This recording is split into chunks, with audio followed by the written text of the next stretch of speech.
The scene begins with the protagonist recalling past events. He remembers a day when countless ominous black monoliths descended from the sky. Barriers were deployed soon after, but monsters later identified as disaster beasts broke through and invaded the human world. Among them was the demon of ruin, Linga, whose arrival led to widespread destruction and loss of life. During that period, large numbers of demonic creatures attacked armed forces across the city. Buildings were torn apart, streets were overrun, and residents were killed as the monsters advanced. Civilians fled in panic, attempting to escape the chaos unfolding around them. Amid the crowd, a man was seized by a beast and killed while trying to protect his family. His wife, holding their child, ran desperately through the streets, weaving through falling debris and incoming attacks. The child witnessed his father's death and cried out as the woman continued running, doing everything she could to survive. A larger beast noticed them escaping and signaled one of its flying companions. The creature swooped down and struck, causing the child to slip from the woman's grasp. Injured and desperate, she urged her child to flee on his own. The child cried out as she was left behind, and the memory faded. The scene returns to the present, where the protagonist stands silently in the school assembly ground. He appears distracted, still lost in the memory. When he regains awareness, it becomes clear that tears are falling from his eyes, though he tries to brush it off as nothing unusual. A friend approaches and casually comments on how the sudden school assembly disrupted their usual routine. The protagonist quickly shifts attention away from himself and instead points out the strange appearance of the man standing on stage. The commander of the northern continent addresses the students, explaining that after the appearance of the disaster beasts, certain humans awakened powers capable of opposing them. These individuals came to be known as Awakeners. 10 years earlier, Awakeners from around the world had united during a massive invasion near the north bank of the Azure River, successfully repelling the monsters in what became known as the River Crossing War. Although attacks decreased afterward, monolith activity had recently surged, signaling another large-scale invasion in the near future. The protagonist's friend quietly identifies the commander and notes his importance. The protagonist reflects internally, realizing he recognizes the name, but finds the man's appearance very different from what he had imagined. His friend explains that despite appearances, the commander was the first Awakener and the one responsible for humanity's understanding of monoliths and disaster beasts. He also mentions that even the most renowned Awakeners were once his students. The commander continues, revealing that recent research suggests ordinary people have a chance to awaken simply by touching a monolith. The purpose of the assembly is announced clearly. Students are being given the opportunity to awaken and prepare for the coming war. The crowd reacts with excitement and tension as a monolith rises from the ground. Students express amazement and hope, dreaming of becoming Awakeners themselves. The protagonist's friend becomes enthusiastic at the possibility, while the protagonist responds with a cold sense of anticipation. As the students begin moving forward, the protagonist advances without hesitation, leaving his friends behind despite their attempts to stop him. A familiar girl tries to keep him in line, but his focus remains fixed ahead. His eyes begin to glow faintly as long-suppressed emotions surface. The scene shifts indoors, where a monolith has been placed for testing. One by one, students approach under the supervision of a guard. Many touch the monolith, but none show signs of awakening. Tension builds as repeated failures continue, and anxiety spreads among the watching students. Some begin doubting their chances, questioning whether physical ability or talent matters at all. Concerns arise about the school's future if no Awakeners emerge. The guard continues calling students forward without pause. Eventually, Hikaru Oishi steps up. Murmurs ripple through the crowd as students react nervously to his presence. When he touches the monolith, it finally responds, drawing shocked attention from everyone present. As the reaction intensifies, Hikaru internally believes this moment will bring him recognition from the commander and his companion. Moments later, his awakening is confirmed, revealing unusually high base potential for a first-time Awakener. The commander's companion quietly acknowledges the result, noting that despite being newly awakened, Hikaru's total abilities far exceed the expected baseline, marking him as a rare case among the students. Hikaru confidently steps forward, believing himself to be the first awakened of the day. As he continues lingering near the monolith, someone suddenly grips his shoulder and pulls him away from it. Irritated and aggressive, Hikaru reacts instantly, his temper flaring as the surrounding students recognize the interruption.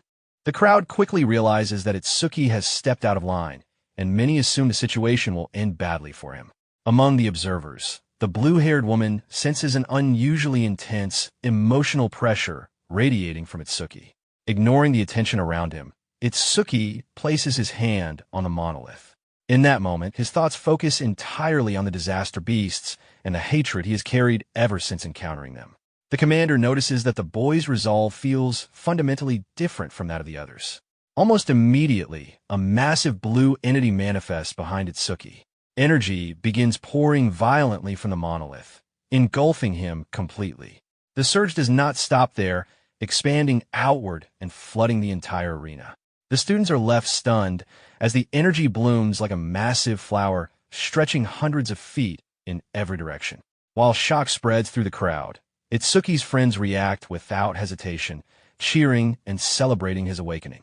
It becomes clear that such a phenomenon only occurs when someone awakens the rarest class, known as the Order Breaker. Faced with this overwhelming display, Hikaru's expression darkens, his earlier confidence fading into frustration. Inside his mind, Itsuki finds himself in a calm, isolated space. He wonders whether he has truly awakened. There, he sees himself seated at the center of a glowing blue lotus formed entirely from energy. Information manifests before him, revealing his class and his Z-rank skill named Overmiss.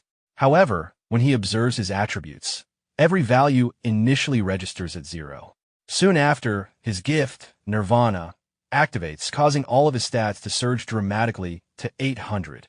Realizing the meaning of this power, Itsuki feels confident that he can finally eradicate the beast that destroyed his past.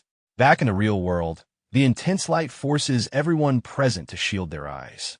As the brightness gradually fades, Itsuki's silhouette becomes visible once more before the monolith. Hikaru stares in disbelief at what he has just witnessed, while the blue-haired woman struggles to comprehend how a newly awakened student could possess such absurd strength. The commander openly acknowledges that this awakening surpasses all previous records, declaring Itsuki the strongest awakened in history. His visible attributes stabilize at 200 each, igniting an uproar of excitement throughout the crowd. While most celebrate, Hikaru's fury deepens. Convinced that his moment has been stolen, he rises into the air, surrounded by crackling lightning. Acting on pure resentment, he launches his newly acquired ability toward Itsuki. As the attack advances, Itsuki's power automatically begins analyzing the technique at extreme speed. The lightning crashes violently into the ground, but Itsuki is already gone. Confusion spreads as no one can locate him. An instant later, he appears directly behind Hikaru, gripping him by the head and dropping him to the ground without resistance. Itsuki calmly notes that the analysis completed quickly due to the skill's low rank, allowing him to acquire the Thunderwave ability. As the process finishes, his energy surges once again. His friends notice the glow returning and make light-hearted remarks, relieved to see him unharmed. Within that familiar mental space, Itsuki understands that he always arrives here once an analysis is complete. New details appear, showing his newly acquired skill and an additional increase in his attributes. Returning to reality, he looks down at Hikaru, who lies trembling and powerless. Surrounding students whisper in disbelief, noticing that Itsuki's lightning far surpasses the original.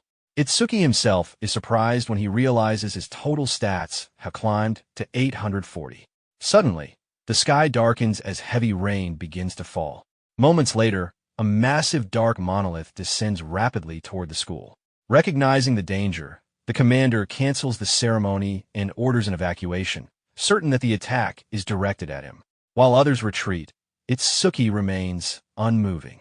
The commander acknowledges his courage as panic spreads and students flee.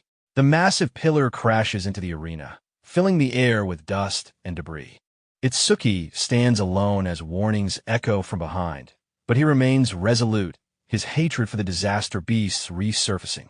Despite concerns that he is still a rookie awakened, He reassures his friends with calm confidence before facing the threat directly.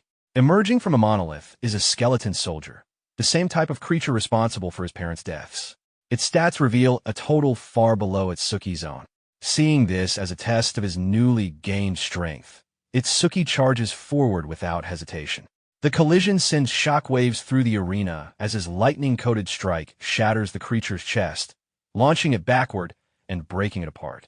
The observers are stunned, but the commander quickly points out that the skeleton possesses a dangerous ability known as bone fire, capable of incinerating anyone who touches it. Blue flames engulf Itsuki, drawing cries of despair from his friends and twisted satisfaction from Hikaru. Inside the flames, Itsuki's analysis activates once more. Despite the damage, the commander senses that the boy still has untapped potential. Within his mind, Itsuki relives the memory of his mother being consumed by similar flames while protecting him. As the analysis reaches completion, he realizes the battle is far from over. A blue lotus blooms again as Itsuki re-emerges from the fire, completely restored. His new ability manifests, healing his injuries and further strengthening him. His friends react in disbelief as he stands unharmed. The blue-haired woman questions the limits of this recovery, curious whether such regeneration has any boundaries. The skeleton soldier roars in confusion as its fire proves ineffective. Itsuki activates his newly acquired power, forming black ice armor around his body. Flames wash over him without causing harm, while lightning and ice merge seamlessly, amplifying his combat ability. Shaping the ice into a draconic form, he charges forward at overwhelming speed before creating a massive blade of ice and thunder. The strike lands cleanly, annihilating the creature instantly.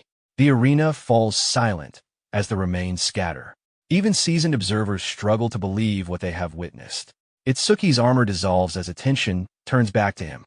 His friends rush over, relieved by his victory, while he looks around, noticing someone missing from the crowd. As order is restored, the commander instructs his assistant to handle the aftermath. Speculation spreads about Itsuki's future, but before any conclusions can be drawn, a presence behind him captures his attention. Turning around, he finds himself face to face with the commander, who studies him with unwavering seriousness. While other students watch from afar, the commander approaches and acknowledges that Itsuki is far from ordinary. Sensing the deep rage and hatred within the boy's heart, he expresses a desire to understand the source of those emotions. Itsuki reveals that everything began 10 years earlier, on the day his parents were killed by a disaster beast. The memory resurfaces clearly in his mind, showing his younger self frozen in fear as the attack unfolded. He remembers crying helplessly, unable to understand what was happening. He narrowly survived that day only because an awakened appeared at the last moment and drove the creature away. In her final moments, his mother urged him to move forward and walk his own path, even if he had to do so alone. The child could only scream for her, overwhelmed by terror and confusion. After their deaths, Itsuki blamed himself relentlessly. That guilt lingered for a long time, eventually transforming into an uncontrollable fury. In that moment of loss, he remembers staring directly at the creature responsible and feeling a hatred so deep it consumed him entirely. His eyes burned red as he vowed to one day take revenge for everything that had been taken from him. Returning to the present, Itsuki finishes recounting his past. Tears remain in his eyes as he swears to eliminate every monster without exception. When questioned about why he still cries despite harboring such hatred, he explains that ever since that day, only his right eye sheds tears, serving as a reminder that his hatred must never fade. The commander invites him to become his student and to join the Saviors League. He explains that it is a global organization composed of the strongest awakened, all dedicated to fighting the disaster beasts. Its members receive elite training and generous monthly rewards, but he also makes it clear that nothing comes without cost. Saviors fight on the front lines, risking their lives to protect humanity. Itsuki shows no interest in rewards or resources. What matters to him lies elsewhere. With unwavering resolve, he declares his desire to become a savior and fight on the front lines. The commander explains that to qualify, he must place within the top 100 in a tournament of over 1,000 participants. He mentions the standing record of 115,000 points, set 11 years earlier. Itsuki immediately recognizes the name of the hero known as the light of humanity and the strongest awakened in history. The commander admits that comparing anyone to such a figure is unreasonable, yet states that Itsuki possesses the potential to eventually stand beside him. Hearing this, Itsuki confidently declares that he will surpass the legendary hero. The boldness of that claim draws a rare glimmer of interest from the commander.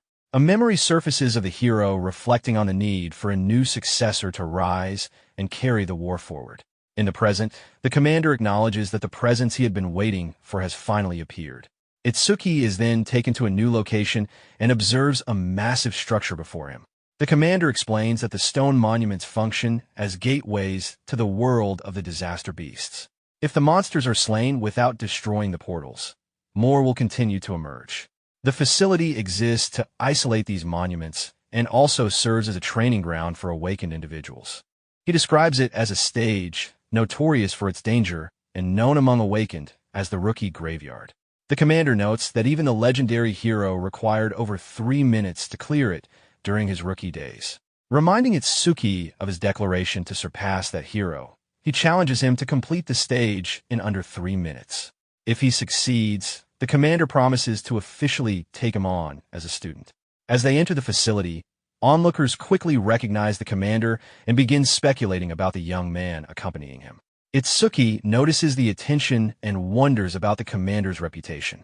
Inside, the environment reveals that the beasts within possess far greater strength than ordinary opponents. A crowd gathers, forming opinions about Itsuki, with some dismissing him outright. He proceeds to register for entry and chooses to enter alone, surprising those around him. Skepticism spreads, and some view his decision as reckless. Despite warnings and mockery, Itsuki remains unmoved. He makes it clear that his sole purpose there is to fight. After receiving clearance, he approaches the gate and prepares himself, remembering the promise to complete everything within 3 minutes. Once the challenge begins, he moves immediately, his eyes glowing red as he runs across the vast interior of the stage. The space is far larger than he expected, and he soon senses enemies closing in. A wooden monster emerges and attacks, but its strength proves insignificant. Without hesitation, Itsuki forms an ice weapon and charges forward. His confidence grows as he faces a gathering horde of similar creatures, all converging on him at once. Outside the stage, concern arises over why such a dangerous area was chosen for a rookie. Memories surface of the legendary hero effortlessly destroying a near-invincible beast, his expression cold and detached, more godlike than human. The commander explains that while the hero represents salvation, Itsuki embodies the opposite of being driven by hatred. Though unrefined, his potential is undeniable. Inside the stage, Itsuki realizes that enemies of this level cannot even trigger his deeper abilities. His hatred intensifies, reflected clearly in his red eyes. He charges forward, cutting through every monster in his path without slowing down. As bodies fall, he briefly wonders whether the challenge is truly this simple. That thought fades quickly when he senses something unusual. A previously defeated creature begins regenerating rapidly, revealing that the real test has only just begun. The creature regenerates completely, its form restoring itself while its overall strength increases.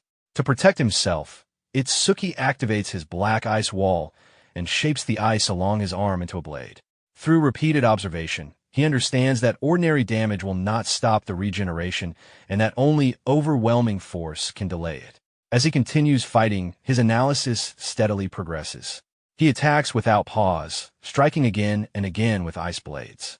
As the analysis advances further, he gathers his power and brings down a massive ice sword in a single downward strike. The attack cleanly splits the wooden creature into 2 equal halves. Refusing to allow recovery, Itsuki uses his ice-covered arms to force the separated sections apart. Under constant pressure, the creature finally breaks into multiple fragments. However, prolonged use of black ice places a heavy burden on his mana. Before he can recover, the shattered remains begin to draw together again. The creature reforms in front of him and immediately launches another attack.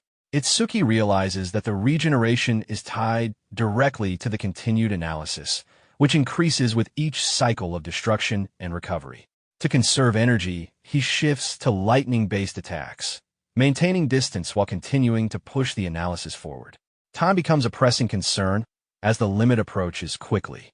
With little margin left, he begins combining ice and thunder, forcing repeated regeneration to accelerate the copying process. The risk is high, especially if the copied ability requires mana to activate. While evading incoming attacks, the analysis continues to climb. Despite growing exhaustion, Itsuki commits fully, accepting the danger. Mid-attack, the analysis increases further as he surges forward, his body surrounded by lightning. He lands a decisive blow directly to the creature's head, expending nearly all of his remaining energy. The strain leaves him barely able to stand. Taking advantage of his weakened state, the creature counterattacks, impaling him with multiple wooden spikes. At that moment, Itsuki realizes that his mana reserves have been completely depleted. Even so, he remains composed, aware that the copied ability does not consume mana. As the analysis reaches completion, a blue lotus manifests around him. A new ability awakens, restoring his body, healing his injuries, and enhancing his physical attributes. With renewed strength, he focuses on the creature and activates the newly acquired power. Bringing his hands together, he releases the ability directly forward. A massive lotus-shaped explosion erupts, striking the wooden monster head-on. The impact spreads outward in a destructive wave, obliterating the creature and scorching the surrounding area. When the aftermath settles, nothing remains of the monster. Itsuki observes the result calmly, noting the effectiveness of the new ability and realizing that his mana has also been restored. Amid the lingering smoke, he notices a glowing green crystal resting on the ground. Outside the stage, concern grows as time continues to pass. Assumptions form that clearing the stage so quickly would be impossible, even if defeat itself was unlikely. Moments later, the display confirms completion, revealing a newly set record. The result leaves the observer stunned, as the clear time is shown to be just over 2 minutes. Shortly after, Itsuki exits the portal and collapses from exhaustion. Despite his condition, the record stands confirmed. The crowd reacts strongly, surprised that a level 0 rookie surpassed a long-standing benchmark by a wide margin. Once he regains his footing, Itsuki approaches Mendue Izumi and formally acknowledges him as his master. Mendue accepts him as a disciple, visibly pleased in a way rarely seen. His assistant notices the change immediately, recognizing how unusual the reaction is. While many are shocked by the announcement, doubt still lingers among some observers. Noticing the situation, the receptionist approaches with an apology and presents a small gift. Itsuki accepts it without resentment, understanding her earlier concern. His calm response leaves her visibly flustered. Soon after, the blue-haired woman signals that it is time to leave. The commander suggests increasing the difficulty, explaining that the previous stage no longer presents a challenge for Itsuki. As they walk, Mendue clarifies that a creature's level alone does not define its threat. Instead, the deciding factor is species. Some beasts act purely on instinct, while others possess intelligence equal to or exceeding that of humans, making them far more dangerous. The blue-haired woman adds that although awakened beasts are similar in nature, only humans possess structure classes. Based on this, she explains that Itsuki's next destination will be the advanced stages of District 4. As they move on, Itsuki briefly reflects on the creatures he defeated. The assistant senses a subtle change in his presence and grows uneasy, unsure of his thoughts. Nearby, whispers spread that the stages in District 4 are controlled by someone named Kanashida.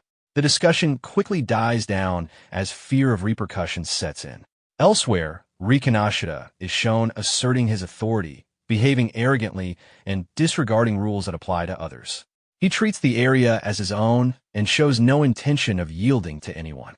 Later, Itsuki opens the gift he received and finds a glowing white stone inside. While seated with the commander and the assistant, he examines it carefully, recognizing its nature. Mendue confirms that it is a karma stone. Itsuki recalls the larger green crystal left behind by the defeated creature and notes the difference in color. The assistant is shocked to learn that an intermediate karma stone formed in a beginner-level stage. The blue-haired woman explains that karma stones store experience energy released when beasts are defeated, normally absorbed directly to increase level. The formation of such a stone in that environment is highly unusual. Manhwa theorizes that Itsuki's unique condition prevented normal absorption. The energy from the earlier battle was instead distributed among those present. Later, when Itsuki fought alone, the excess energy condensed into the stone rather than being absorbed. When the assistant questions how Itsuki's strength increases without leveling, Manhwa immediately stops the discussion, stating that an awakened's gift is confidential. He instructs Itsuki to use the stone as he sees fit and informs him that he will be leaving for a conference. Before departing, he lays down clear rules, including secrecy and clearing multiple stages. Itsuki accepts the instructions confidently. In District 4, two awakened argue with security guards over access to a reserved stage. Tensions rise as they protest the misuse of authority. Before the situation can escalate further, a presence emerges behind them. One of the awakened attempts to retaliate, but is struck down instantly. The second is overwhelmed just as quickly. The attacker reveals himself as Teru Oga, a level 12 enforcer loyal to Riken Ashida. His metallic form and overwhelming power leave no room for resistance. He issues a clear warning that no one may enter without permission and demonstrates the consequences without hesitation. Despite attempts by others to de-escalate the situation, Teru shows no restraint and leaves the two awakened incapacitated. At that moment, Itsuki and the blue-haired woman arrive, moving toward the injured individuals as attention turns toward the enforcer.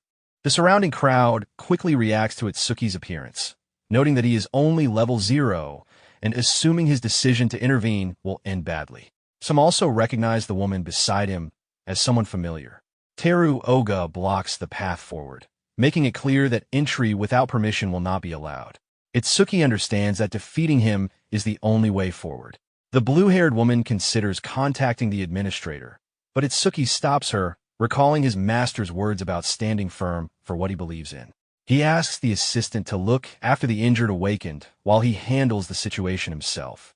Although mocked for his level, Teru senses an unusual pressure coming from the young man. Despite the massive gap in level, Itsuki's total attributes far exceed expectations, causing even the experienced enforcer to tense up. Before Teru can react, Itsuki closes the distance at extreme speed and lands a direct punch to Teru's metallic face. The sudden impact shocks the onlookers, many of whom cannot even track Itsuki's movement. Cracks form along Teru's metal surface, forcing him to acknowledge the speed behind the attack. However, he quickly retaliates with a powerful kick, sending Itsuki flying backward.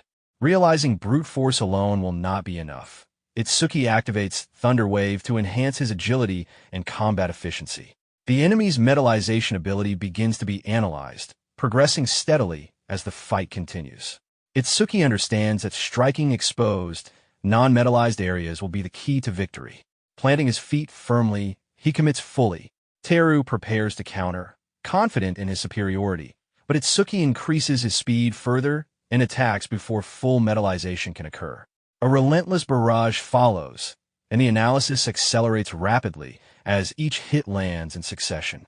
The speed and variety of Itsuki's abilities leave the crowd stunned, many questioning how a level 0 awakened can wield powers associated with other classes. As the pressure mounts, Teru realizes that continuing at this pace will lead to defeat. Forced into desperation, he unleashes a massive surge of energy and fully metallizes his body. The transformation drastically increases his defensive power, pushing it beyond 500 points. Despite his confidence, the process consumes a significant amount of mana, a detail Itsuki immediately recognizes. Rather than attempting to exhaust his opponent, Itsuki decides to finish the fight decisively. The analysis reaches completion, and once again a blue lotus manifests around him. Those watching struggle to understand the nature of the ability, unaware that a new power has been acquired. The piercing sphere forms in front of Itsuki, slow-moving but dense with energy. Many dismiss the attack due to its lack of speed, including Teru himself. However, when the sphere makes contact, it pierces straight through his metallic defense, ignoring its durability entirely. The attack passes through his body, shattering the belief in his absolute defense and leaving him incapacitated. Itsuki deliberately spares a vital strike, recognizing his opponent as human. He then turns his attention to the remaining enforcers, instructing them to take the injured to medical care before ordering everyone to leave. Shaken by the outcome, the men retreat quickly with their fallen leader. The crowd reacts with disbelief as the victory settles in. Those Itsuki saved approach him, proposing that they form a team to clear the stage together, explaining that their group includes a healer who could sustain repeated use of his new ability. Itsuki recognizes the strategic value, but refuses without hesitation, choosing to proceed alone. The decision stuns the onlookers, as entering an advanced stage solo carries significant risk. The blue-haired woman warns him, and the assistant expresses concern over the durability of the upcoming enemies and his remaining mana. Despite this, Itsuki reassures her. After giving final advice about enemy behavior and mana consumption, she turns her attention back to the wounded. Itsuki approaches the gate and enters the advanced stage alone. Inside, he finds a barren, rocky battlefield filled with stone creatures watching from afar. Their nature becomes immediately apparent as beings that convert magic directly into defensive strength. Itsuki activates the piercing sphere to test whether these monsters trigger its passive condition. When the sphere strikes, it cleanly pierces a stone creature, destroying it instantly. With the kill, the sphere's speed increases significantly, confirming his theory. More stone creatures emerge, noticeably more aggressive than the first. Recognizing that slow, heavily armored enemies are ideal targets, Itsuki continues fighting, carefully monitoring his mana usage. Each attack consumes a fixed amount of energy, leaving him with only a few opportunities remaining. To conserve power, he devises a plan to eliminate multiple enemies at once. Launching the sphere into the ground, he creates a cloud of debris to obscure vision. Using the moment, he leaps above the battlefield and attacks from an elevated angle. The sphere pierces through multiple targets, further increasing its speed before Itsuki finally collapses from exhaustion. Although completely drained, he notes that the ability has grown significantly stronger, capable of striking faster targets than before. The ground then begins to shake violently. A massive presence emerges as the stage boss reveals itself. The stone giant activates gigantification, swelling to an enormous size and radiating overwhelming power. Itsuki immediately enhances his agility with Thunder Wave and considers whether the piercing sphere can penetrate such a formidable opponent. Aiming for the head is his best chance. He jumps high to line up an attack, but the creature strikes first. Unable to evade midair, Itsuki raises his black ice wall in defense. The blow shatters the ice instantly and sends him crashing into the arena wall, making it clear that this opponent far exceeds anything he has faced so far. Even so, Itsuki remains composed. As a giant's ability is detected, his copying process activates once again, giving him a potential path forward. Far away, news of Teru Oga's defeat reaches Rikanashida. Irritated by the report, he learns that the one responsible was not a high-level awakened, but a rookie. The revelation infuriates him. Wasting no time, he prepares to move personally, determined to deal with whoever dared to defy the authority of the Kanashida family. Back inside the stage, the analysis reaches completion and Itsuki emerges within the Blue Lotus. The copied ability is secured while the giant stone creature remains locked onto him. The piercing sphere evolves to its second level, gaining increased speed and adjustable size. Itsuki quickly understands that the passive effects have doubled and that mana can now be used to alter the sphere's scale. Despite his excitement, his overall attributes temporarily drop as the transformation settles. Positioning himself above the golem, he expends all remaining mana to form the largest piercing sphere he can sustain. The massive purple-black construct descends with overwhelming force, piercing straight through the stone giant from top to bottom and annihilating it completely. Lying on the ground afterward, drained of mana, Itsuki reflects that he may have overcommit. The golem is confirmed defeated, and the piercing sphere gains a massive increase in speed. Holding a green karma stone, he calculates the potential growth of the ability and realizes that repeated use could rapidly push its speed into extreme territory. He then recognizes that he had underestimated the importance of passive effects, particularly the way Lotus Burst enhances the range of all his abilities with each kill. Outside the stage, the recorded clear time shocks the observers. Even coordinated teams struggle to achieve similar results. Yet Itsuki surpasses previous benchmarks alone. When he exits, observers are confused by the lack of injuries and his unchanged level.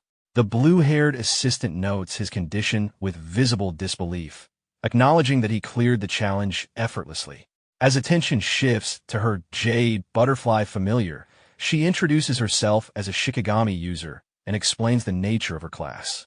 She outlines the primary awakened categories, starting with elementalists, then Shikigami users, and finally revealing that Itsuki belongs to the rarest category, the Orderers. She explains that Orderers possess unique, exclusive abilities that do not follow standard ranking conventions, which is why information about them is scarce.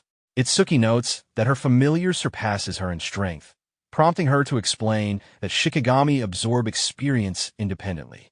Sensing the dark intent behind his observations, she grows uneasy but continues explaining.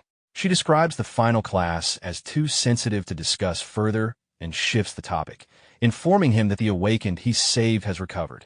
With the current stage locked by cooldown, Itsuki decides to focus on strengthening Lotus Burst. He asks about a location suited for large-scale combat.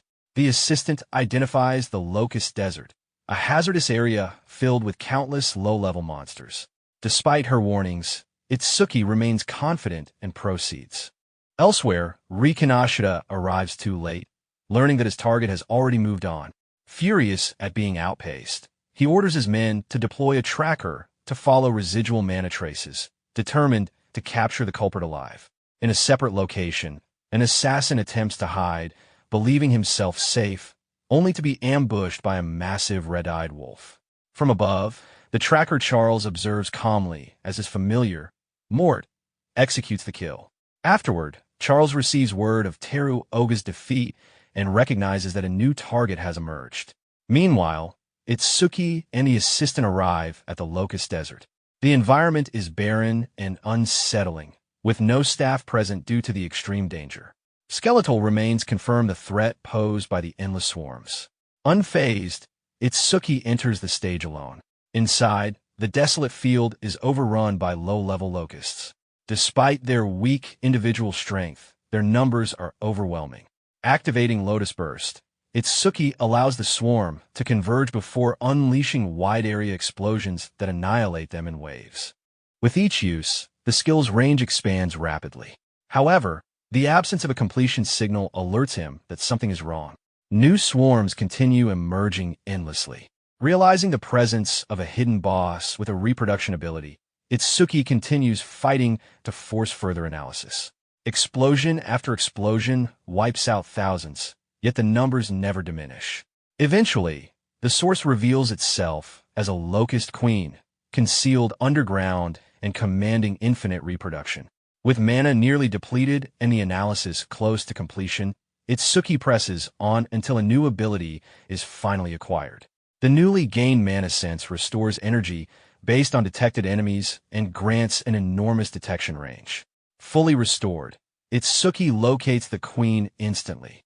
Combining his enhanced piercing sphere with accumulated passive bonuses, he launches a decisive attack that tears through the ground and obliterates the boss. Appearing immediately afterward, he finishes the queen without resistance. Deprived of leadership, the remaining locusts descend into chaos and are swiftly eradicated. After collecting his rewards and setting a new record, Itsuki exits the stage. Expecting to find the assistant waiting, he instead discovers her unconscious, restrained by Charles. Before any exchange can escalate further, Itsuki launches himself forward at extreme speed, lightning enveloping his body. Charles barely has time to react before Mort intercepts the attack, blocking the blow with its massive form and shielding its master from impact. The detection ability identifies the creature as a B-rank Shikigami, and the analysis begins to advance steadily. From this, the protagonist realizes that the giant wolf is not a natural beast and that the man wearing the hat is its user. Charles observes the protagonist's movements and speed and understands why Oga was defeated without even needing to activate his armor. He restrains the wolf mort by treating it as leverage and positions the blue-haired assistant as a shield. Itsuki continues holding the wolf back while the analysis progresses. The creature opens its massive jaws and lunges forward, attempting to crush the protagonist's arm with full force. Despite the pressure, the attack is stopped by the ice arm, and the protagonist immediately forms a piercing sphere. The sphere detonates inside the wolf's mouth, sending the massive body flying backward from the impact. With the Shikigami temporarily neutralized, the protagonist recognizes that a user without their summoned beast is largely defenseless. The analysis reaches 77%. Charles is unsettled by the speed of the process and questions whether the young man is truly only a rookie. He explains that Mort possesses a responsibility that significantly shortens its revival time. The wolf regenerates and charges again. The protagonist activates Mana Sense, releasing a wave of energy that spreads across the battlefield. He evades the renewed assault and continues maintaining the skill, judging the decision to be correct. The analysis nears completion, but Itsuki notes that summoning the Blue Lotus now might alert the enemy. Charles grows increasingly desperate as he realizes the gap in power, speed, and detection ability. He tightens his grip on the assistant and threatens her again. The protagonist wants to complete the analysis without invoking the Lotus, but the situation becomes increasingly unstable. The analysis finally completes, granting the Shikigami Eater ability. The new skill allows control over Shikigami and raises his stats by 20 points. However, the healing effect fails due to the incomplete copy process. The protagonist understands that skipping the Blue Lotus caused the loss of healing, but he no longer considers it important since his condition has already stabilized. Mort charges once more, and the protagonist realizes the new ability allows him to steal Shikigami from other users. He prepares to use it immediately. His eyes glow red as he places his hand on the wolf's head, and a blue light envelopes the creature as it begins to transform. Using the moment of distraction, he delivers a powerful kick to the man in the hat, sending him flying. Charles reacts with fury toward the wolf, angered that all the experience he invested amounted to nothing. He once again threatens the assistant. Despite her weakened state, she urges the protagonist to keep fighting and not worry about her. The protagonist raises his hands in surrender to buy time. Charles, convinced of his control, reveals his identity and explains that he was sent by Ri Kineseta to capture him. Upon hearing the name, the protagonist understands that confronting Ri directly will be unavoidable. Charles issues further threats, warning the protagonist not to use his ice abilities. However, when both the user and the protagonist give commands, the wolf mort turns on its former master. A lotus symbol appears on its forehead as it bites down on Charles instead. Taking advantage of the opening, the protagonist uses his speed to rescue the assistant and holds her safely. Charles screams in confusion and pain as his own familiar attacks him. The protagonist approaches the wolf calmly, acknowledging it as his own. He resolved to make Charles pay for the suffering he caused. In panic, Charles attempts to bargain for his life by offering information about Ray. The protagonist considers the proposal but remains composed. Charles misreads the situation and launches a counterattack, creating and firing a massive ice spike. The attack is dismissed without hesitation. The wolf is ordered to make Charles experience the same pain he inflicted. Terrified, Charles begs for mercy, but the wolf shows none and devours him without restraint. As the aftermath settles, the protagonist senses another presence that has been observing from afar. He challenges the watcher to reveal themselves. The scene widens to show the wheat field surrounding the stage structure. A hooded figure emerges from the crops, admitting he has been discovered. The newcomer denies any connection to Charles and introduces himself as Abiria. He recognizes Itsuki as the one who defeated Teru Oga and requests assistance, offering creation stones and weapons in exchange. He reflects on his father's teachings about meaningful rewards and realizes what the protagonist truly needs. Noticing the assistant's condition, Abiria warns that moving slowly could cost her life. He reveals a healing scroll and explains that while it is not instant, it will save her. The protagonist pauses and confirms the claim. Abiria explains the nature of artifacts, their rarity, and their categories, ranging from common to unique. He also explains the role of artisans and reveals that his father is among the top 10, known as the Artisan King of the North. The protagonist shows little reaction to the story and instead retrieves the crossbow Charles dropped earlier. Iberia explains that it is a rare artifact capable of generating its own ammunition and demonstrates how soul-bound artifacts can be stored. After thanking him for the healing item, the protagonist states his intention to find Rai Kanashida. Iberia reacts with surprise and admits they share the same target. He proposes forming a team for the Savior's national tournament preliminaries, explaining the structure of the competition and Ri's attempts to monopolize stages to advance faster. Iberia explains his own motivation, describing his admiration for his father and his desire to fight disaster beasts as an awakened. His father agreed to give him an artifact only if he passed the preliminaries on his own merit. Because of this, he is determined to succeed without relying on his family name. The protagonist questions why Iberia did not seek stronger allies. Iberia explains that the strongest participants have already been recruited by Ri, and that discovering someone who broke a record led him here. The partnership is accepted with the condition that the assistant is taken to the hospital first. As they prepare to leave, the protagonist briefly thinks about his friends and whether they will also enter the preliminaries. Elsewhere, Riku trains intensely for the upcoming event while Sayu observes him. Seo expresses concern about the recent attack and the protagonist's safety. Their exchange escalates into light sparring before a muscular man interrupts them, reminding them that the preliminaries are about to begin. At the same time, Raji Kanisasha examines 3 creation stones inside a silver briefcase. Irritated by his henchman's delay, he assumes something has gone wrong. In frustration, he crushes one of the stones and absorbs the experience it provides. He shifts his focus back to the preliminaries, knowing failure will bring severe consequences from his father. With support from hundreds of awakened recruits, he prepares to move forward. He uses the final creation stone and successfully levels up through the accumulated experience. Lightning spreads across his body as his power stabilizes at the new level. Far away, the protagonist appears surrounded by a faint blue aura, his expression steady and prepared for what lies ahead. Inside a hospital room, the protagonist apologizes to the commander for Aya's condition. Minyu considers eliminating the rich kid immediately, but the protagonist stops him and makes it clear that he will handle the matter himself. After a brief pause, the commander agrees and asks to be informed of the details later. Iberia is shocked to discover that Minyu is the young man's master and immediately becomes overly excited.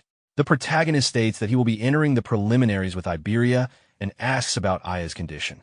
She is reported to be stable thanks to her jade butterfly and Iberia's rare artifact. Minyu recognizes the item and correctly identifies Iberia as the son of the famous artisan Aiden. Startled that the commander knows his father, Iberia attempts to carry himself more seriously but ends up misspeaking out of nervousness. The mistake leaves everyone momentarily stunned before the commander calmly corrects him. Completely embarrassed, Iberia fixes his statement. Minyu thanks him for saving his daughter and mentions that he plans to visit Aiden after the tournament. He then instructs both young men to prepare, informing them that he and Aya will be watching the next day. With confidence, the duo agrees and assures him they will pass the preliminaries. Aya comments that her father has always liked the protagonist, recalling how she was often taken along to his meetings. Minyu then explains that, due to past trauma, the protagonist has a strong self-destructive tendency, but that tendency weakens significantly when there is someone nearby he wants to protect.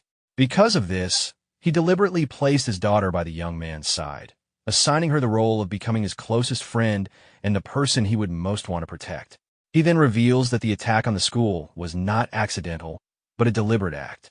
The number of traitors aligned with the beasts is increasing, and humanity's situation is worsening. Even so, he expresses firm belief that the protagonist will change that future and become a guiding light for humanity. The scene shifts to the Northern District 4, where the tournament preliminaries are being held. Upon arrival, the protagonist and Iberia see that the number of participants has risen from 3,000 to 5,000. The increase irritates Ri, who views it as unnecessary interference. Seo and Rika notice that Ri's allies are marked with red ribbons for identification. Soon after, Soryu appears to explain the rules.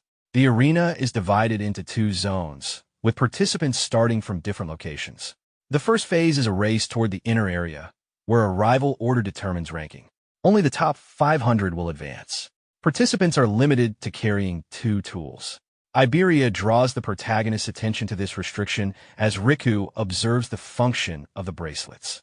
Sayo notes how ruthless it is to eliminate thousands in the opening phase. Ri arrives with his henchmen and asserts control, ordering everyone not to move ahead of him. Iberia recognizes the awakened fighters re-recruited and quietly plans to act once an opening appears. However, the protagonist walks straight toward them without hesitation. The henchmen immediately notice the absence of a red ribbon, leaving Iberia stunned by his partner's behavior. The signal is given, and the first phase begins as participants rush forward. Observers comment that enthusiasm alone is meaningless without ability. Past tournaments are discussed, including rare cases of high-level rookies. Rumors circulate about a gifted student, which Commander Minuizumi quietly confirms. This draws interest from the officials, who begin scanning participant data. Several candidates are dismissed due to mediocre aptitude or support roles. One unusually high-level rookie briefly draws attention. But Minuizumi does not agree with the assessment. The discussion shifts to curiosity about level 0 participants. Back in the arena, Ri and his henchmen mock the protagonist. He remains unfazed and activates one of his artifacts, standing his ground. Ri is surprised by the reaction and attempts to assert dominance. The protagonist meets his gaze calmly, making it clear he is not intimidated. Ri assumes the young man is a disposable pawn and orders his men to seize him. Lightning begins to surround Ri as his subordinates move to encircle the pair. One of them dismisses the situation entirely, confident in the numerical and level advantage. Iberia knows he could handle one opponent, but believes facing 4 is unrealistic. He prepares to activate an artifact, but the protagonist stops him. The lead henchman openly underestimates the protagonist, convinced the encounter will be effortless. Without hesitation, the protagonist steps forward and confronts him directly. The sheer audacity leaves the henchman stunned before he breaks into laughter, joined by the others. One of the men who had previously lost to the protagonist observes with interest, finding his attitude familiar. Before the taunts can escalate further, the protagonist delivers a clean, decisive punch to the henchman's face, knocking him unconscious instantly. Standing over him, the protagonist remains composed. The remaining henchmen are shaken, struggling to understand how someone 7 levels lower achieved this. Confusion spreads among them, though one tries to dismiss it as luck. Another, growing irritated, unleashes a powerful fire-based attack. The speed of the assault leaves Iberia momentarily frozen, unable to react. When the flames subside, the protagonist emerges unharmed, shielded by a black ice wall. Iberia watches in disbelief as the realization sets in that the attack was fully blocked. The protagonist calmly signals for Iberia to step back, making it clear he intends to handle the fight alone. The masked henchman is left staring in shock, unable to comprehend how ice was used without a water elementalist present. The protagonist provokes another attack, stating that he will not defend himself this time. The opponent assumes it is a bluff and accepts, while the young man calmly maintains his stance. The masked fighter gathers everything he has left and releases his strongest fire technique, determined to finish the fight in one strike. The protagonist remains completely still. Even with the increased output, he recognizes it as the same type of attack. From the outside, it appears reckless, and some observers believe his strength already rivals that of a higher-level awakened. The masked henchman expends all of his remaining energy, convinced that using it on a level 0 opponent is a waste, but confident the fight is over. The result leaves him stunned. The outcome is nothing like what he expected. The protagonist confirms through experience that the passive effect of his ice-based defense does not stack when facing the same attack repeatedly. With that understanding complete, he turns his attention to the remaining enemies, deciding to end the confrontation. One of the brutes believes he has already identified the young man's weakness and responds by unleashing a fire barrier at full power. The protagonist questions whether they intend to win through numbers alone and reinforces his defense. A large explosion follows as flames collide with the barrier, filling the area with smoke. The brute assumes the young man's energy reserves are limited and plans to exhaust him. When the smoke clears, he is shocked to find the protagonist standing directly in front of him. The distance was closed instantly. The protagonist notes that the defensive effect triggered only once during the exchange. The brute attempts to compensate with raw strength, but the protagonist calmly questions whether any real force is being used at all. With a single strike, he sends the man flying, removing him from the fight. Observing the aftermath, the protagonist realizes how the defensive calculation functions and shifts his focus to the last two opponents. Both remaining enemies rely on lightning-based abilities. Recognizing the opportunity, he engages them directly. They launch their combined attack, but the protagonist absorbs the impact and counters without hesitation. Moments later, both collapse, unable to continue.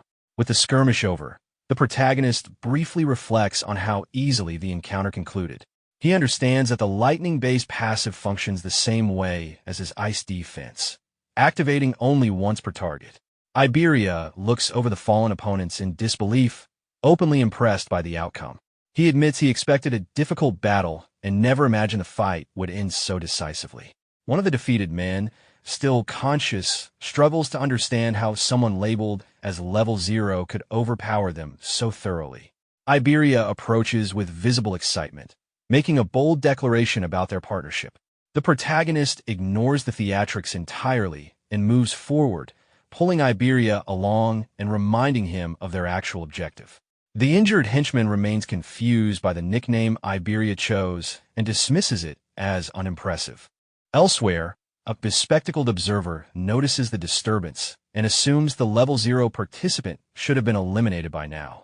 However, he recognizes the presence of a beast that once belonged to Charles and quietly notes that few individuals outside the alliance would have been capable of subduing him.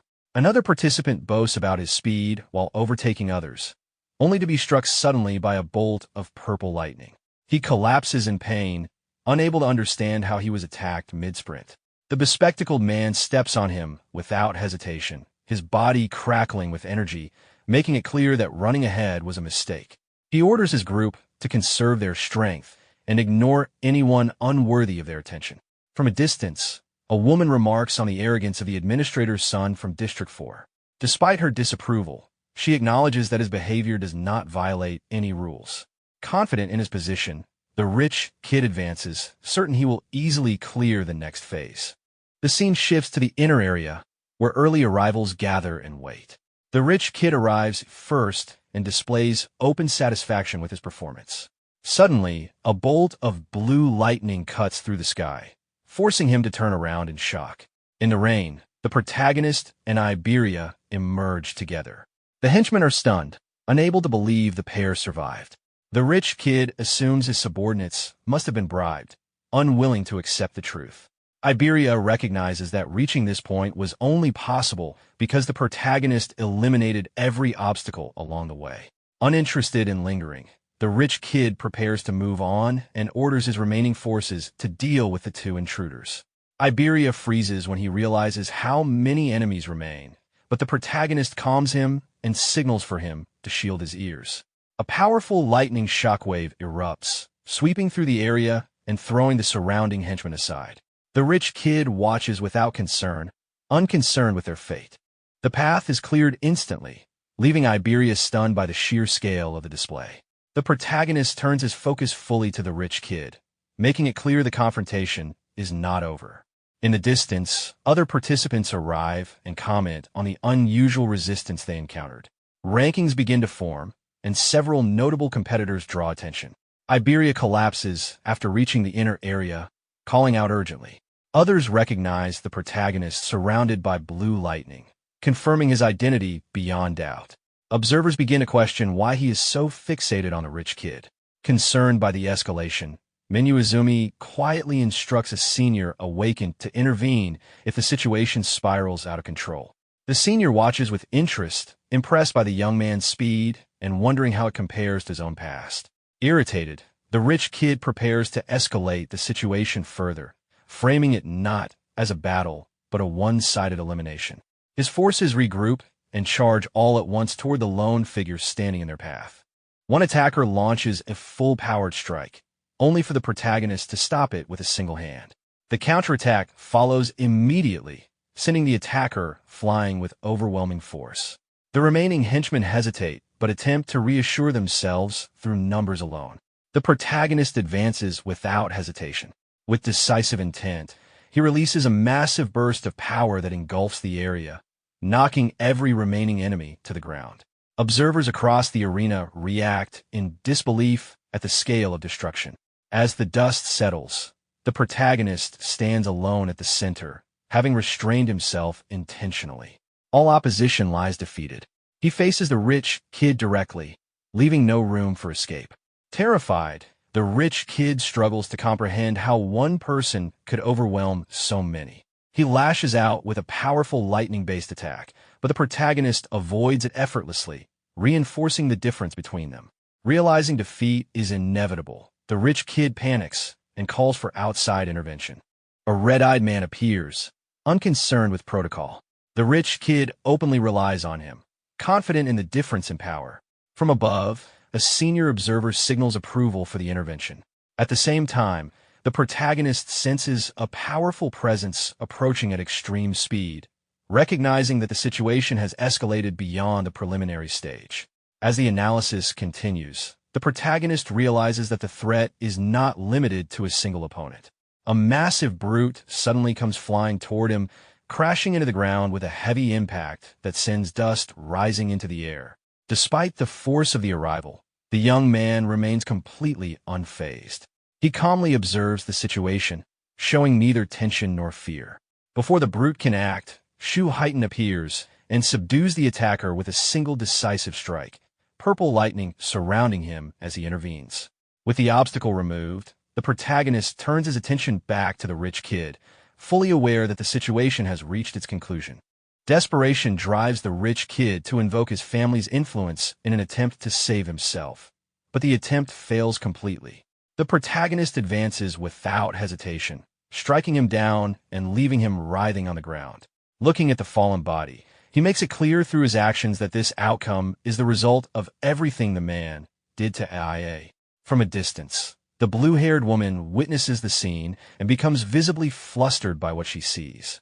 Her father notes that the rich kid has already been defeated and briefly wonders why the protagonist is now looking in their direction. The analysis reaches its final stages, and the young man deliberately pauses it, conserving his stamina for later. At that moment, a familiar voice calls out to him. He turns instinctively, immediately recognizing who it is. Sayo and Riku finally arrive, relieved to see him safe. Concerned about the heavy rain, Sayo urges him to move inside, worried about his condition. The moment becomes emotional as Riku and Iberia rush forward and cling to him, overwhelmed with relief. Riku eyes the blonde suspiciously, clearly displeased by how close he is, while Iberia confidently presents himself as the protagonist's partner. The reaction from the group is mixed, ranging from surprise to disbelief, and the tension dissolves into light teasing as Iberia enthusiastically insists on naming their duo. Soon after, the announcer declares the end of the first phase. Only 500 participants remain, and the rest are eliminated. The second phase is announced, explaining that each participant will now fight beasts alone for a full hour inside the arena. Iberia is visibly shaken by the idea, while the others quietly prepare themselves. Above the arena, Shu Heighten watches with clear excitement, eager to see what the rookies will reveal. Rankings from the first phase are displayed, and the participants are drawn toward the massive arena where the second phase will unfold. As they enter, the atmosphere grows heavier. Rika comments on the darkness of the place and questions whether the protagonist's level truly remains fixed at 0. Iberia also wonders how he continues to grow stronger, but Sayo quickly shuts down the curiosity, reminding them that the abilities of order breakers are not meant to be discussed. High above, the organizers gather, and the presence of legendary figures draws attention from everyone present. The rules of the second phase are laid out clearly, with points awarded based on difficulty, ranging from beginner to nightmare. Each victory allows a brief rest before progressing further. Some participants boldly declare their intent to challenge the highest difficulty immediately. The protagonist, however, calmly raises a question regarding the limits of the nightmare class. His inquiry draws ridicule from others, who believe he lacks the ability to even clear the lowest tier. The announcer explains that there is no true upper limit, and the significance will become clear once a nightmare beast is faced. The revelation that points now contribute toward the main tournament and alliance membership shocks many, forcing them to reassess their strategies. The second phase begins. The arena initially appears no different from other stages.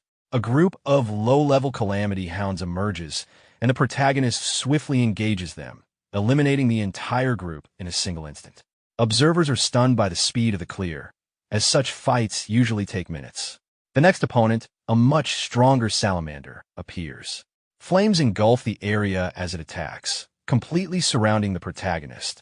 Concern rises among the spectators, but moments later, he emerges unharmed, fully protected. He closes the distance and cleaves the creature apart in a matter of seconds, securing another swift victory. The deliberate nature of his approach reveals his intent to strengthen himself through every encounter. Without resting, he immediately advances to the next challenge. A powerful electric rhino appears, known for its devastating charge and paralyzing lightning. Rather than evading, the protagonist calmly approaches and allows the creature to strike him directly. The impact sends him flying, but a protective aura prevents serious injury. From the control room, concern spikes, but Shu Heighten remains composed, noting that the young man's actions consistently defy expectations. The protagonist absorbs the attack, adapts instantly, and retaliates with overwhelming speed. He dismantles the creature with precision, ending the fight almost as quickly as it began. The next opponent is announced as the most feared beast of the preliminaries. A massive purgatory giant appears, towering over the arena with its armored body, chains, and brutal combat abilities. Without hesitation, the protagonist launches his attack and destroys the creature almost immediately. The speed and efficiency of the victory leave the observers speechless. While others across the arena continue their own battles, some struggling and others advancing steadily, the protagonist moves on without pause. The control room descends into disbelief as his performance continues to surpass expectations. At Shu Heighten's command, the difficulty is increased further. Two massive giants appear at once, charging toward him with full force. The protagonist calmly prepares his next strike, unfazed by the numbers, and eliminates one of them almost instantly, continuing his relentless advance. The announcer reacts in disbelief, questioning whether the sphere has any upper limit to its power. Shu Heighten, however, recognizes that while the ability is overwhelming, it carries a fatal weakness. At that moment, the remaining giant launches forward with absurd speed. The sudden movement catches the protagonist off guard. The creature's speed exceeds anything he has faced before. Inside the control room, the staff note that giants are often mistaken for slow beings due to their massive size. In reality, these giants belong to a fast and agile type. Their lack of mana is compensated by overwhelmingly high physical attributes, far surpassing normal standards. Realizing the danger, the protagonist hastily forms another sphere, attempting to strike before the giant closes the distance. The attack travels directly toward the monster, revealing its high agility and defense. Yet, to his shock, the giant avoids the sphere entirely. The control room quickly understands the situation. The sphere's travel speed is insufficient, and the previous hit relied on the creature's roar to connect. Without increasing its speed, progress is impossible. The giant retaliates with a powerful punch. The protagonist narrowly avoids it as the blow crashes into the arena floor, releasing violent shockwaves. Debris, dust, and shattered ground spread outward from the impact. Facing the situation, the protagonist understands that the attacks are avoidable and that a change in approach is required. Shu Heighten observes that continuing to rely on the same skill suggests a lack of remaining options. However, the protagonist shifts tactics, deciding to close the distance instead. He activates Thunder Wave, lightning enveloping his body and drastically increasing his speed. Both combatants rush toward one another. The giant throws another full-force punch, smashing the ground and carving out a crater. Despite the chaos, the protagonist advances through the dust and destruction. Inside the control room, Aju reacts in visible fear, unable to look away. The announcer panics and calls for emergency intervention, but Shurten stops the order and calmly insists on waiting. Although the giant's power is overwhelming, its attacks remain meaningless if they fail to connect. The monster attacks again, striking the ground with full force. In that brief opening, the protagonist draws its attention. The giant turns, only to realize he is already behind it. At point-blank range, the sphere is released and passes cleanly through the creature's head. Lightning still coursing through his body, the protagonist watches as the giant collapses lifelessly to the ground. The victory is confirmed. The sphere's speed increases dramatically, and a massive point gain is recorded within seconds. In the control room, the announcer and Shu Heighten observe the fallen body in silence. AIA reacts with visible relief and celebration, only to become embarrassed moments later when her reaction is noticed. The announcer remarks on her unusual enthusiasm, noting how much more expressive she has become. Shu Heighten reflects on the battle, questioning why the protagonist avoided earlier when victory was possible. The explanation is clear through observation alone. His base speed closely matches that of a purgatory giant, but once electricity flows through his body, his speed increases beyond their ability to react. Under those conditions, their attacks cannot land. With his accumulated points, first place is effectively secured. Yet the protagonist does not stop. His focus remains fixed ahead. Surpassing the strongest requires a continuous movement without hesitation. He advances as the next phase begins immediately. The third phase starts with 3 giants.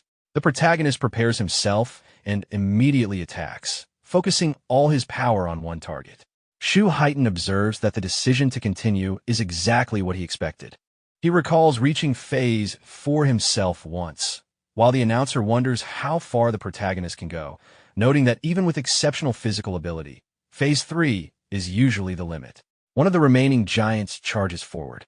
The protagonist dodges its punch as it slams into the ground, sending dust and rocks flying. Activating Thunder Wave once more, he increases his agility, moves behind the creature, and closes the gap.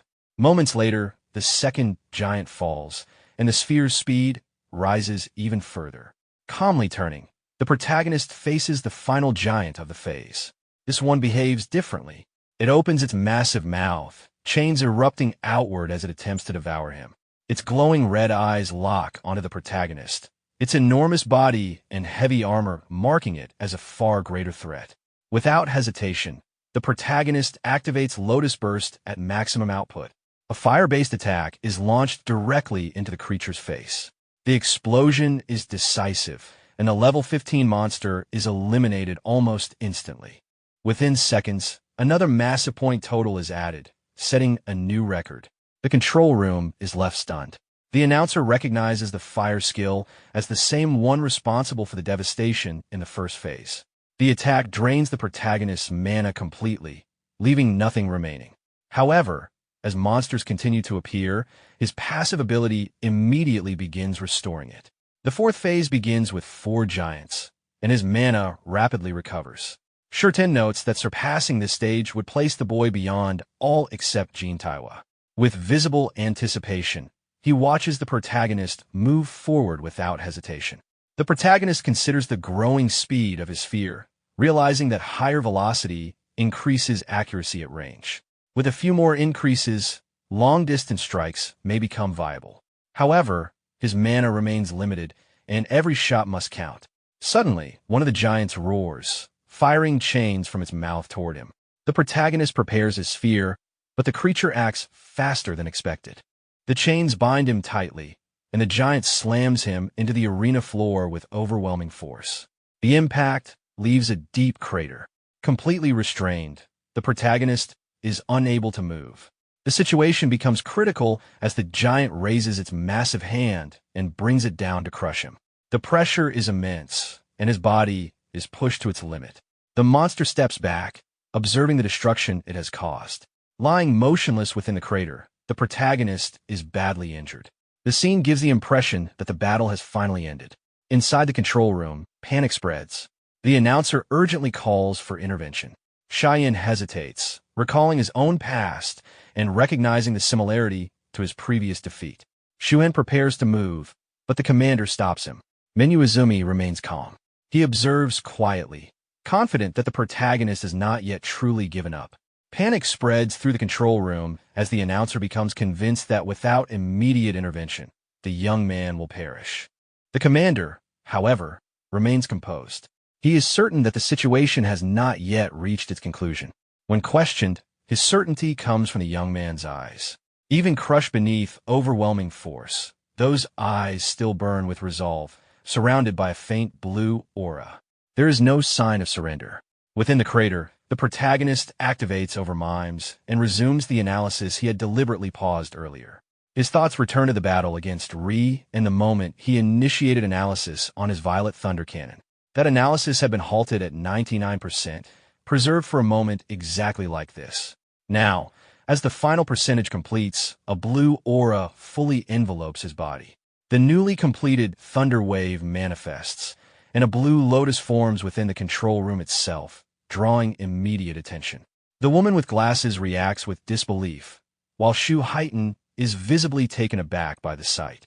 The effects become apparent as the aura stabilizes, granting a massive boost to agility, restoring health completely, cleansing all debuffs, and reinforcing his overall physical capacity.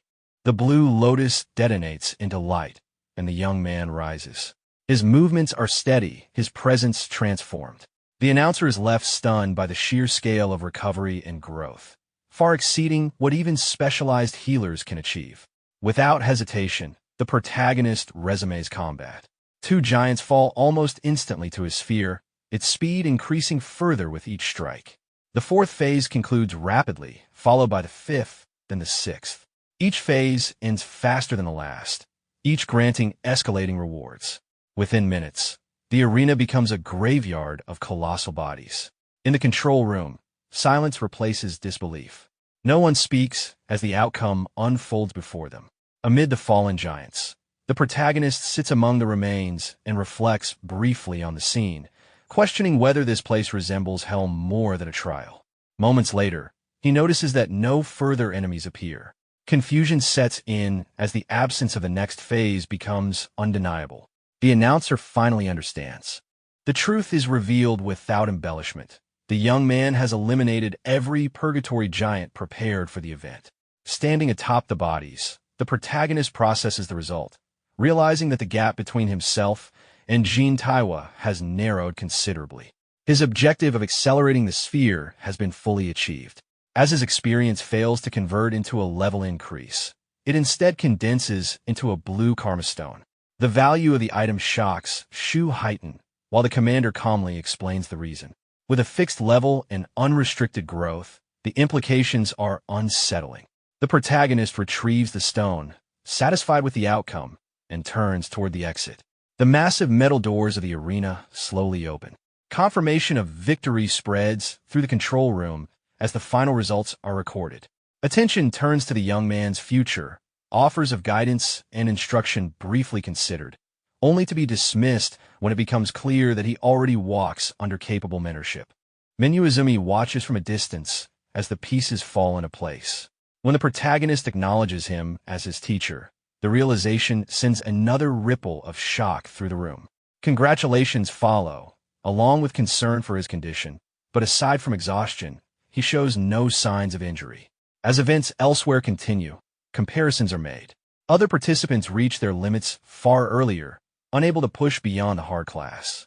Observations shift to those still fighting, including Shikigami users whose abilities reveal unexpected depth and terrifying latent power. The protagonist, watching briefly, recognizes the strength he has overlooked before. With his own goals complete, he prepares to leave. However, something unusual catches his attention. His partner appears clad in red armor, radiating immense power. The artifact's nature is quickly understood, an epic creation with escalating effects and severe drawbacks. Even so, its presence confirms that the Nightmare class announcement was no coincidence. The second phase of the tournament concludes shortly afterward. Rankings are finalized, revealing the protagonist firmly in first place, far ahead of all others. Reactions range from disbelief to renewed determination. Recognition spreads across the country as his performance cements his position at the top. As the preliminaries officially end, the protagonist supports his exhausted partner and exits the arena. Elsewhere, far from the celebration, an old prophet awakens from meditation with a dire vision. Danger looms over the northern continent, heralded by an approaching calamity beyond ordinary measures. Later, back among allies, the commander evaluates the protagonist's growth. Surpassing 1,500 total stats places him on par with Awakened far beyond his level. His abilities continue to defy conventional limits, especially in agility and defense. The tension eases briefly as the group gathers to rest. Exhaustion gives way to normalcy, meals are shared, and energy slowly returns. Laughter and irritation blend together as hunger overrides decorum, restoring strength in the simplest way possible. Eventually, attention shifts inward. The commander poses a question meant to ground them, not about strength but fear. One by one, reflections surface, shaped by pasts and vulnerabilities. When the focus finally turns to the protagonist, silence follows. Even those closest to him struggle to imagine what could truly frighten someone who has already surpassed so many limits. The moment lingers unanswered. He reflects on the time after his parents passed away, when survival itself felt uncertain. Anxiety consumed him, followed by anger, sadness, hunger, and a deep sense of helplessness. Those emotions lingered until Sayo and Riku appeared in his life and helped him endure that difficult period. Their presence slowly pulled him out of that negative state, offering warmth and stability when he needed it most. Remembering their concern and simple kindness, he realizes how much those moments mattered to him. His thoughts move forward to meeting Minyu and later fighting alongside Iberia. Standing there now, he feels something he had not felt in a long time, a sense of belonging. To him, it no longer feels like he simply gained companions. Instead, it feels as though his family has grown. The calm relief he experiences is something he wishes could last indefinitely. More than anything, his greatest fear had always been living completely alone. AIA notices that his aura has softened, no longer carrying the oppressive intensity it once did. Iberia becomes emotional and embraces him tightly, unwilling to let go. Observing them, the commander explains that the purpose of the question was to ensure they would carry no regrets, as regrets are forbidden for saviors. Passing forward without regret is the ideal every savior must strive for. The group is then instructed to finish their meal, with the news that Sayo and Riku will return to their district the following day. The next morning, everyone exchanges farewells and promises to meet again at the Grand National Tournament. The protagonist lightly teases the blonde about growing close to Riku and recalls wanting to ask Sayo something, deciding to leave it for later. Soon after, Ajaha rushes in with urgency, her expression tense. She delivers confidential information from the southern continent to her father, information reserved only for the strongest. She reveals a prophecy made by Commander Bargar, foretelling a beast invasion of the northern continent. Though its reliability is questioned, she explains that Bargar is the most renowned prophet alive. Evacuation is suggested, but the commander believes he himself is the likely target. By remaining, he can serve as bait to draw the beasts away. Despite his daughter's insistence to leave, he remains firm. The protagonist offers his strength if needed, but the commander instead assigns him a task. He orders the two young men to protect Aiden, Iberia's father and the greatest artisan across all continents. Iberia is confused, while the protagonist senses that his master intends to send him away for his own protection. The commander then turns to his daughter and gives her 3 instructions: announce the attack, evacuate civilians, and prepare the strongest awakened for the coming battle. He calls for Heighten and prepares to intercept the beasts himself. Ajaha